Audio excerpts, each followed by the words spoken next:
अस्सलाम वालेकुम। जीअं त मां सरदार अहमद खां सुवाल पुछणु चाहियां थो त तव्हां बशीर खान कुरैशी बारे जद्दोजहद जे बारे में ऐं विछोड़ जे बारे में छा था चवणु फरमायो? बशीर खान कुरैशी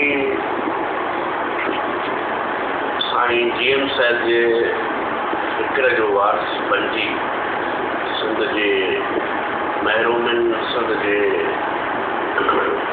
ॾुखनि ऐं जन खे बदिलाइण जे लाइ साईं GM साहिब जे मिशन खे खणी अॻिते वधियो। उन लाइ हुन पुरअमन अदम तशद्दुद जी जदोजहद कई ऐं सिंधी माण्हुनि जे उमेदुनि जो हिकिड़ो मर्कज़ बणियो।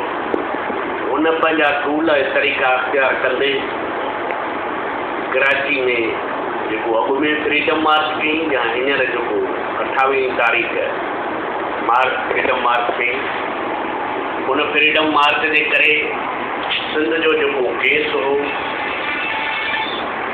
सिंध जी जेका महिरूमी हुई उहा आलमी लेवल ते हयाती जेका हिते जे दाऊदी क़ुवतुनि खां बर्दाश्त न थी।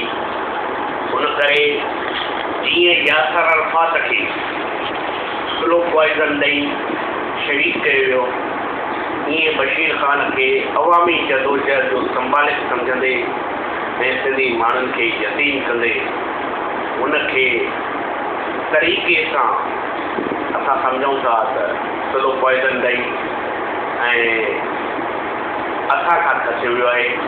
असां हुनखे सिंध जो हिकिड़ो अज़ीम शहीद सम्झूं था ऐं हुनजी शहादत